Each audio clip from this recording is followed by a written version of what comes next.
infinite life and power. Man possesses, did he but know it, illimitable power. This power is of the Spirit, therefore it is unconquerable. It is not the power of the ordinary life, or finite will, or human mind. It transcends these because, being spiritual, it is of a higher order than either physical or even mental. This power lies dormant and is hidden within man until he is sufficiently evolved and unfolded to be entrusted with its use. Thought is a spiritual power of tremendous potency, but this is not the power of which we speak. By thought, man can either raise himself up and connect himself with the powerhouse of the universe, or cut himself off entirely from the divine inflow. His thought is his greatest weapon because, by it, he can either draw on the infinite or sever himself in consciousness, but not in reality, from his divine source. Through the divine spark within him, which is really his real self, man is connected with the infinite. Divine life and power are his if he realizes that they are his. So long as he is ignorant of his oneness with the divine source of all life, he is incapable of appropriating the power that is really his. If, however, he enters into this inner knowledge, he finds himself the possessor of infinite power and unlimited resources. This power, then, is God's, yet it is also man's, but it is not revealed to him until he is fit to be entrusted with it. It is only when man realizes his oneness with his divine source that he becomes filled with its power. Many teachers lament the fact that certain secrets are being spread, broadcast today, secrets that, in the past, were kept closely guarded. They fear that unilluminated and unevolved people may make destructive use of spiritual power. This, to the writer, appears to be improbable. It is true that strong personalities who have a great belief in their own power to achieve and succeed draw unconsciously on hidden powers, and thus are able to raise themselves high above their fellows. The use, however, that they can make of spiritual power for base purposes is limited and is not to be feared. There are others, of course, who are misusing their powers. These are black magicians, and while they may do a certain amount of harm, they become reduced, ultimately, to beggary and impotence.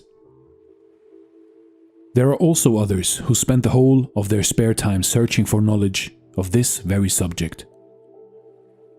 They read every occult book they can lay hands on, but they never find that for which they seek.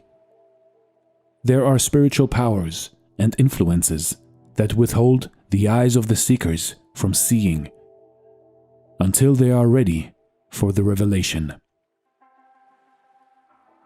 When man, in his search for truth, has given up all selfish striving after unworthy things, and has ceased to use his self-will in conflict with the greater will of the whole, he is ready for the revelation of his oneness with the infinite.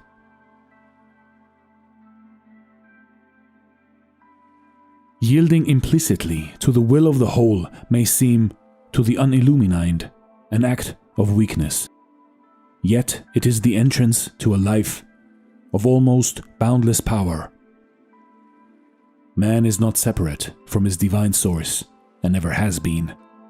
He is, in reality, one with the infinite. The separation which he feels and experiences is mental, and is due to his blindness and unbelief. Man can never be separated from spirit, for he himself is spirit. He is an integral part of one complete whole. He lives and moves and has his being in God, and God dwells in him. The majority of people are unaware of this intimate relationship with the divine. And because they are unaware, or because they refuse to believe it, they are in one sense separated from the inner life of God. Yet his separation is only in their thoughts and beliefs, and not in reality. Man is not separated and never can be, yet so long as he believes that he is separate and alone, he will be as weak and helpless as though he actually were. As soon as man realizes the truth of his relationship to the infinite, he passes from weakness to power, from death unto life. One moment he's in the desert, afar off, weak, separate, and alone. The next, he realizes that he's nothing less than a son of God, with all a son's privileges and powers. He realizes in a flash that he is one with his divine source, and that he can never be separated. He awakens also to the fact that all the power of the infinite is his to draw upon, that he can never really fail, that he is marching on to victory. It will thus be seen how great is the power of man's thought. While thought is not the power of the spirit, it is the power by which man either connects himself up with the infinite power, opening himself to the divine inflow, or cuts himself off and separates himself from his spiritual source. Thus, in a sense, man is what he thinks he is. If he thinks he is separate from God and cut off from his power, then it is as though this were really the case, and he is just as impotent and miserable as though he actually existed apart from God. On the other hand, if he thinks and believes that he is one with the infinite, he finds that it is gloriously true, and that he is really a son of God. If he believes and thinks that he is a mere material being, then he lives the limited life of a material being, and is never able to rise above it. But if, on the contrary, he thinks and believes that he is a spiritual being, then he finds that he possesses all the powers of a spiritual being. Again, if he thinks that his work is difficult and that he is not equal to his tasks, he finds that really his tasks are difficult and beyond his powers.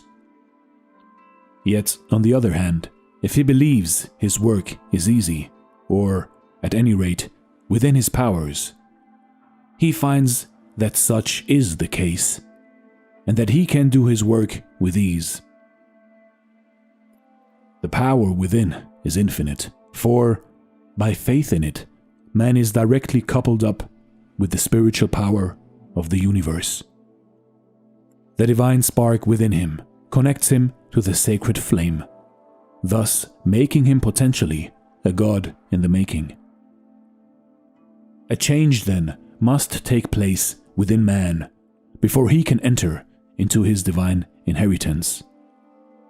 He must learn to think after the spirit, as a spiritual being, instead of after the flesh, as a material creature.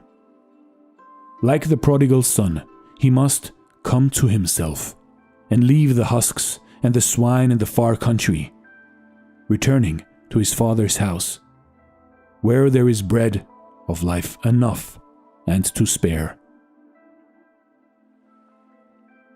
You see, in life, in your life, you have an infinite life, an infinite power, if you connect your spirit to the divine source. This is Dare to Do Motivation. Chapter 1, Infinite Life and Power. Thanks for watching, and stay blessed.